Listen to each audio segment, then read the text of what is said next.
A ver, ajá. ¿Ustedes saben cómo se llama esto? Es la televisión. La televisión, repitan ustedes. La televisión. TV show, I'm gonna be on TV show. Think of anyone you know, they can be on TV show. Cousin Phoebe's Uncle Joe, Tito, Quinta, Curtis Blow, Cheetos, Fritos, Doritos, they can be on TV shows. Giant hammers, pizza dough, gangsta bitches on death row, flapping pennies, there you go, they can be on TV show. Ah, pieritva, szarabui, obidwa, nic nie biorą, robili, tato snacks bobili. Ukusni, tamborki, upierdzieli, malczyki, nieradni ludy, ani możliwe programy. You better pick up the phone, the police out there. People will watch a Bumblebee before they'll listen to the gospel. Then he gets the power of corn. Wait, let me douche first. I don't want to bend over too much for my nose to flip out. Bag of tacos. TV show is for external use only. May cause chafing. Tax and tag sold separately. Also batteries not included. For best enjoyment, always set a minimum distance of 2 feet from your television set. Keep your head on the headrest, hands on the handbar in front of you. When the show is over, please exit to the right. Have a nice day. I think that's my last appearance on TV show.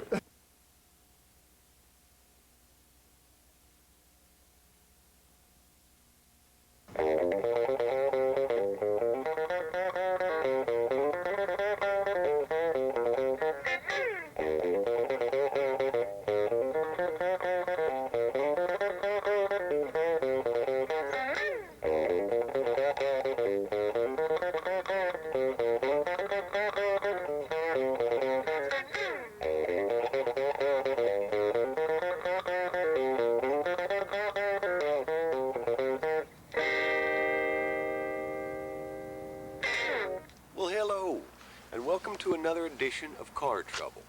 I'm your host, Clifford Kendall, coming to you from the Clifford Kendall Institute for Automotive Enlightenment and Self-Reliance World Headquarters.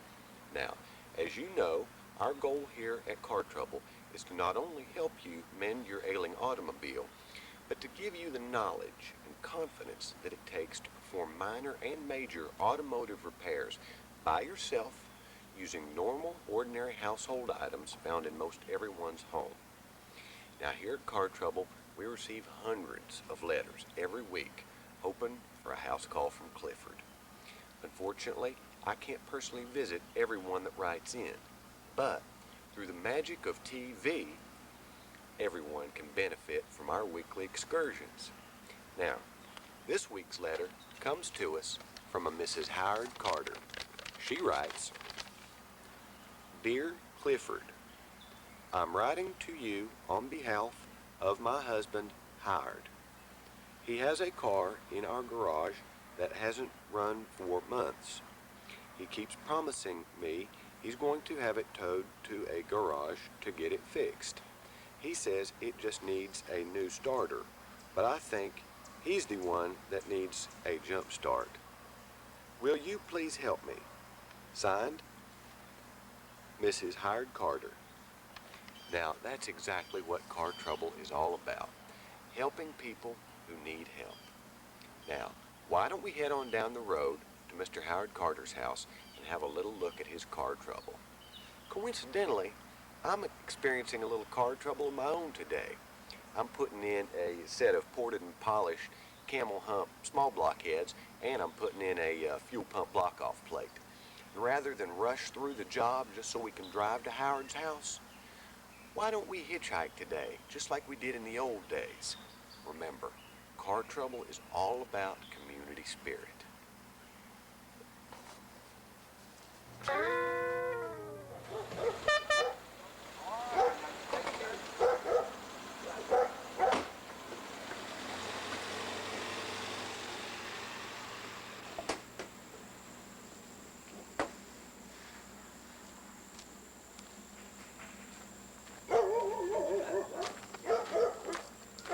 Hello! Hello! How you doing? Mr. Howard Carter? Yes, sir. Hi. Clifford Kendall of Car Trouble. Mr. Kendall, it's good to meet you. Good to meet you too, sir. What seems to be the trouble? Well, I'm having some trouble with my starter, I believe. Your starter? Yeah. You try to, I don't know, you try to turn the key, and most of the time it'll start. But sometimes it's kind of like an old man coughing. Just kind of. And then other times it won't do anything. And then other times it'll start. So I've had several people look at it. One guy said it was a bad ground cable. He fixed the ground cable, and he said it was going to run down the road. It's going to be good. Nothing happened. They cleaned How the much did you pay that man, if you don't mind me asking? Well, to do that, I paid him $95 just to hook up the damn ground cable.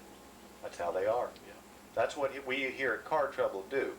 We try to skirt around those mechanics that will charge you top dollar to put in a $1 piece of cable or a $1 wing nut or a 50-cent screw.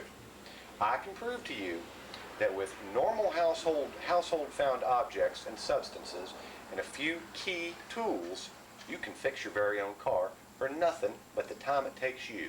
Man hours of your own labor.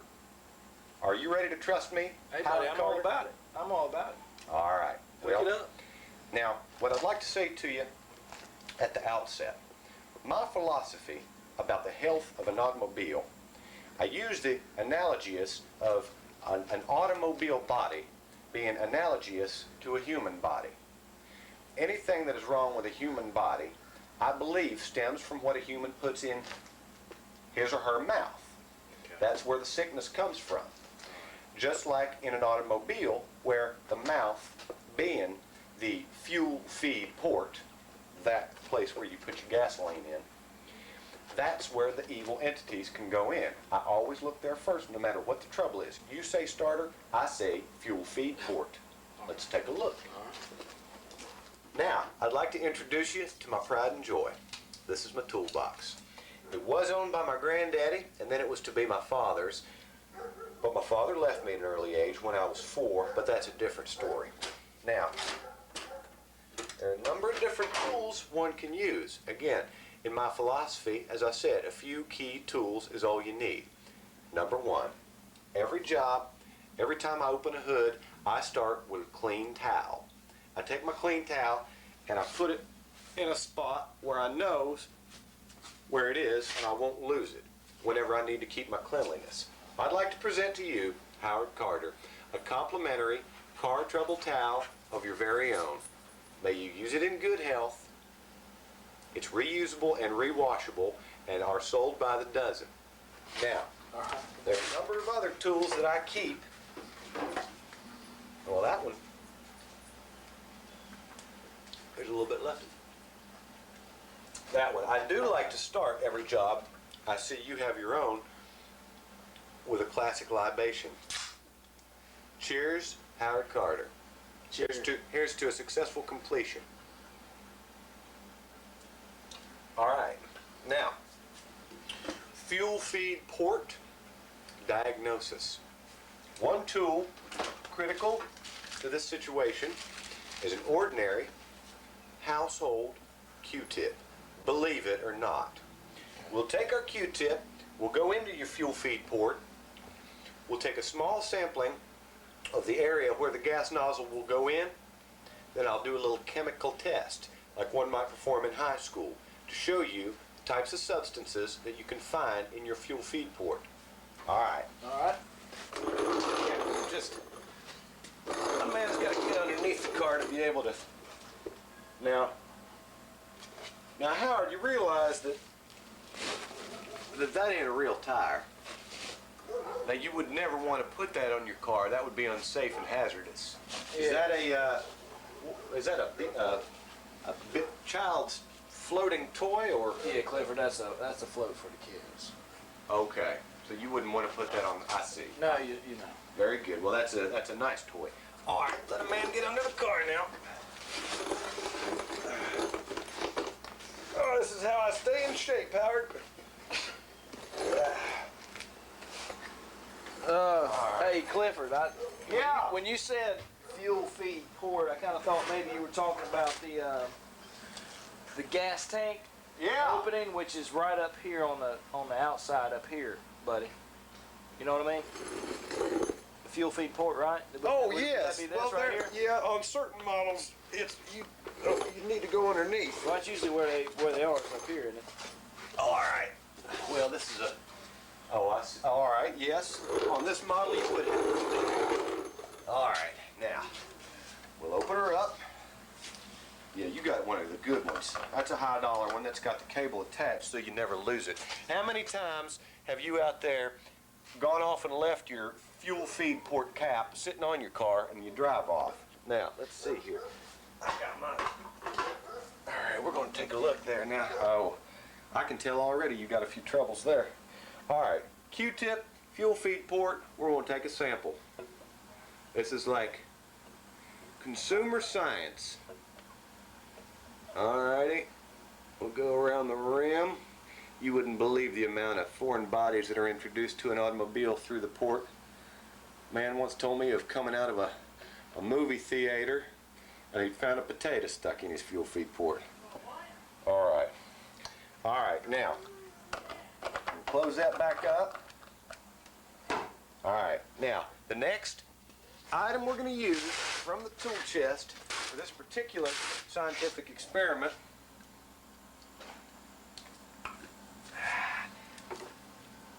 is a substance we all know as Yoo-hoo.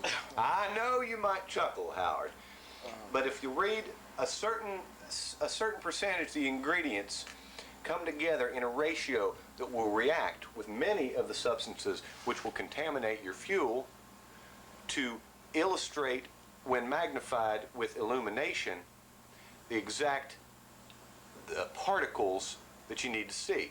Watch. Let's find us. I bet you, in the philosophy of car trouble, that you have any old piece of glass. Now that, exactly, a piece of clear glass like that is dang near perfect for what we want to do.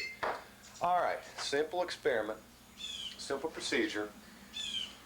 Much like a scientist in a laboratory or a college professor might do with a slide and a microscope, we'll take a little bit of what we scraped from your fuel feed port.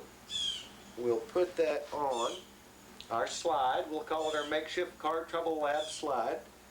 We'll get enough of that offending agent on there. All right. We'll add a little bit of our activator, or the quickening agent, as the scientist might deem it. Just a tiny little bit of that. All right. Now, a little bit of illumination. We shake that around a little bit. Now. Oh, good Lord, yes, there it is. I can see it clear as day. Come here and look at this, Howard. You see the gigantic chunks? Yeah, the cocoa? No, sir, now that ain't cocoa. Jesse, come up and get a shot of this. Those, like the kidney stones, are the offending chunks of bacteria, the antibodies which will poison and debilitate your fuel system and your car. That's how it works. Clifford, time out here. Just hold on for a second. You're the agent. You're the man. You're the guy. This is your show, and you're the expert. I don't know a whole lot about cars, and I have had a few beers today, but I've got a problem on my starter. You know, my car won't start, and that's a Yoo-hoo. I mean, that's a Yoo-hoo. And you didn't mix the stuff that you took out of my fuel thing with you. You know what I'm saying, buddy? Well, I understand, Howard. But what you're doing, when you question Isaac Newton, for instance, in a question of physics, again, I do have lengthy education, and in this particular application, the Yoo-hoo will tell me exactly what I need to know about what I've removed, the substance that I've removed from your fuel feed port.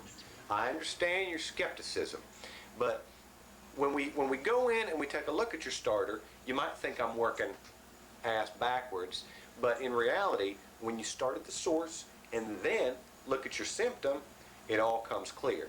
Much like Western doctors tend often to put a Band-Aid on the symptom of an ill person, an ailing, sick type of person, as opposed to jumping right in and getting to the root of the problem. We don't want to just mask the problem with the starter. We got to get to the root. Come on. Now, you ask me why I didn't allow you to pop your own hood. I'll tell you why. Normally in these types of situations, I like to do everything myself. I feel like I know it's going to be done right. Yes, you own the car, I understand. But follow my procedures. Car trouble is all about procedure. Remember, Howard, I'm the professional, and if you stick with me, you're gonna learn. All right. I'll pop the hood, we'll open her up. Now, again, you stick with Clifford, and we'll figure out what's wrong with this baby. Well, now, damn, Howard. You didn't say nothing about the little trouble with your hood. Maybe that's what we should address first. Yeah, I was going to tell you, it doesn't hold itself up. The little doohickeys there are, Well, they're old. in this case, maybe I'll allow you to pop the hood, if you would, please, sir. All right. And we'll get going here.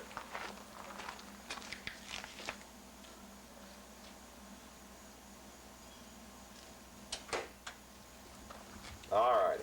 We'll try this again.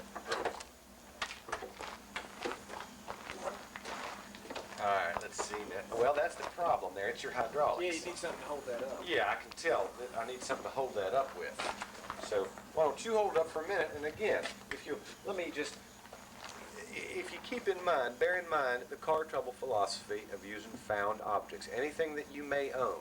You've probably already purchased many items which we could use to prop open your hood. Now, if you'll hold it for half a moment, I bet you, if I look in your garage, yeah, Providence, looky there, your average ordinary bathroom plunger. Now, if we find the fulcrum, the pivot point, the actual, now Dionysus was the geometrist who knew about angles and taught us about angles. So we'll find the right angle and the right spot wherein to apply the stabilizer into the fulcrum. And I can judge between the two ends in the middle that I see a spot right there. We'll put her in there. Car trouble fixed. Yep. Yep. All right, now. But we need to look at the starter. We'll look at the starter. We will look at the starter. Air cleaner. Engine oil. See owner's manual. That's a 3.5 liter, 24 valve, yeah. Yeah, that's one of them Dodge, that's the 24 valve that the Dodge made after, they'd been making the 20 valve. They made the 24 valve after that. Let's see, you got some decent machinery. You got an Autocraft 750 battery. Yeah, now this is you got the power steering in this automobile. Yeah, I've got right there. It's you need to use the approved power steering fluid. Yeah. Yeah. All right. That's where the engine oil. You'll put your engine oil in there. That's the transmission fluid. Now you understand the difference. We got transmission. We got linkage. Do you have a now in my personal vehicle I use a aluminum anodized 421 stall converter. Do you have it? How do you convert? I don't know, but I know the starter is underneath, right underneath there. And that's what the problem is. It's somewhere under there. Howard, I understand, and I do know where the starter on your automobile is. All right. I am the one who solves car trouble. All right. I just want to get a good look at things, make sure I know where we are, and we're on the same page. All right. First of all, I can see you got a bad hose in here, brother. Yeah. Looky right here. This hose, now that's your, what is that? That's your differential hose. Yeah, that's your differential solenoid hose. Well, you're not going to go anywhere with that hose in that kind of shape. All right. I believe that's the steering rod, Clifford. No, that's the hose. We're going to make you a new piece of hose there. We're going to connect that. We'll start with that. We'll fix that. See, it's all about flow, signal flow, fuel flow. The differential solenoid is going to transmogrify. So we're going to cut you a new piece of hose. All right. Let's show Howard here how to cut a piece of hose. Now, normally, come onto the toolbox here. Normally, a man would take any number of types of cutting devices. I got some hose right here. That's the standard diameter of hose. Now you can take any type of knife or cutting device, but in the car trouble world, in our philosophy, I have found through trial and error that a shovel, properly sharpened, will give you the best cleave. Now I've cut both ends of this. Look at that, Jesse. Show the audience at home the clean cut, right? With a sharpened shovel, clean cut, that's what it takes to get that flush connection. Why don't we just use my knife? I can just cut that real easy with a knife. Well, would you like to do a little experiment? Why don't you cut your end with your knife? I'll cut my end with a shovel. I guarantee you got a shovel in your garage, don't you? I sure do. Okay. We'll sharpen up your shovel. You cut off an end right there. Go ahead, cut that off. Cut that off. We'll just see.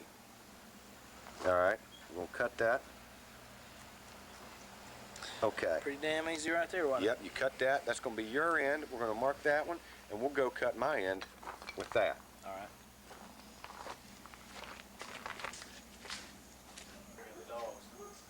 All right, Howard. Now, we found the perfect shovel for the job. We're going to put an edge on her. We'll cut that tubing. We'll get you on the road. All right. Now remember, in car trouble philosophy, safety first. You're using a bench grinder. You're going to have sparks. You want to protect the eyes at all times. I see you have a decent pair of eyewear protection vision. All right, we'll put them on. We'll flip. Hold on a second, buddy. Flip on the grinder. Hey, how about these safety gloves here? Safety gloves. I understand your insinuation, but normally in these types of situations, I want to be able to feel the work that I'm doing. It's delicate work. I think it's a good idea maybe if you wear it.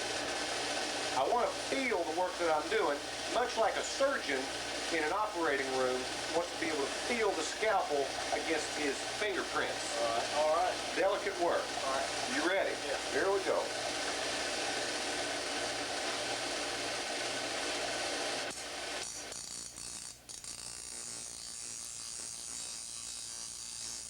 Ow! Told you you should wear the damn gloves. Well, I understand that you wear the gloves, but you got to remember, Howard, one of the most important car trouble tenets of the philosophy is first aid. Sometimes you might have a small injury when you're performing delicate tasks. I still stick by my decision to feel the intricate nature of the work that I was doing. All right, problem solved. Let's cut some tubing. Now, again, we've got an edge on our shovel, and believe you me, son, that is an edge that you put there. So let's go ahead, pull that baby off of there. Now, as you recall, that's your end, Jesse. Look at that. And we show the audience at home that. That's Howard's end. Took me off about 30 seconds to do that. Yeah. Well, a little bit of time well spent. Remember, measure once, cut twice. All right. All right. So we'll put that end down there. We'll build a dam. I always build myself a dam, a little canal, as it were. We're going to cut that there like that. All right. Now, an approximate placement of the shovel. All right. Now, everything about this motion is in the thrust. It's an up to down thrust. All right. You ready? You watching? Yeah, I'm watching. Learn from Clifford. All right. There we go. Well, look at that. Look at that. Howard, have you ever seen a cleaner cleave? That's not a bad cut, Clifford. Yeah. It took a while, but it's not bad. Let's compare the two. Howard's, Clifford's. Let's go put it on. Yeah, that works. Hell. Well, true to car trouble philosophy, we've made a new invention. That's your portable refreshment carrier. When you're working on your car out here, you can keep your beverage refreshment right there with you. One more time to you there, Howard. Yeah. Yeah. Right, And we'll put it right back in. We'll get back to business. We can tie, that's a normal found item. That's a household plastic tie. Yep. All right. Okay, Howard. Let's fix this puppy. All we right. got our hose. Yeah. Both ends cut, measured. We're gonna this end to the differential, this end to the solenoid. We'll get that in there. We need a simple attachment. We can get that attached on the solenoid. Well, now that's insulone heater hose. That's the half ID size. That's a universal size, the diameter, but it that don't seem to fit. Well, I guess what we'll do, that ain't a problem. That we cannot be daunted by small problems like this. Here's how we'll fix it. At my home, in my garage, my own personal Clifford Kendall garage, I have all the tools. I have all the hoses, everything a man could need to fix any problem. Why don't we do this? I'll call AAA for a tow truck, AAA of which I am a member. We'll call them, we'll get your car towed free of charge on Car Trouble's dime. You know what? You know what?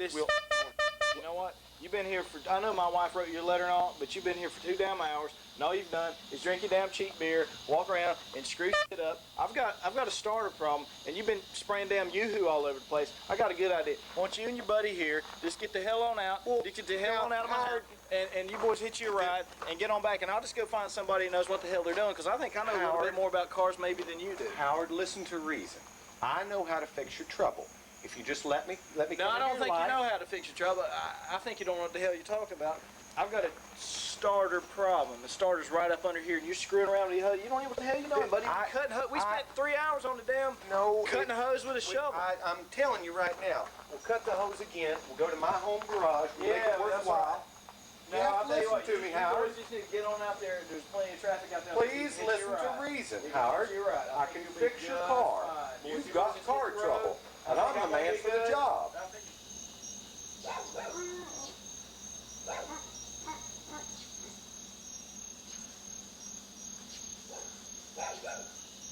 Yeah, it's nice out here. Wide open spaces. I love the outdoors. Well, as you've seen, we visited with Mr. Howard Carter and his Dodge. He had a number of problems, many of which we were able to mend with the car trouble philosophy. We didn't get to the root of his starter problem. We had a few little, shall we say, technical difficulties. But in true car trouble form, we don't give up. I'm sure we'll be seeing more of Mr. Carter. Now, let's get old Clifford on home, back to his garage. We'll sharpen up some more tools, and we'll see you on the next segment. Now, we'll head on home, and we'll utilize what God gave us, one of our greatest tools, the opposable thumb, that which differentiates man from ape. Come on home now.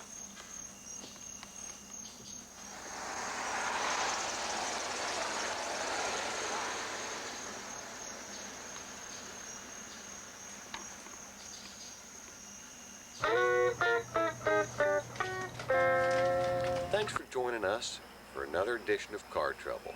Be sure to be with us next time for another automotive adventure of a lifetime.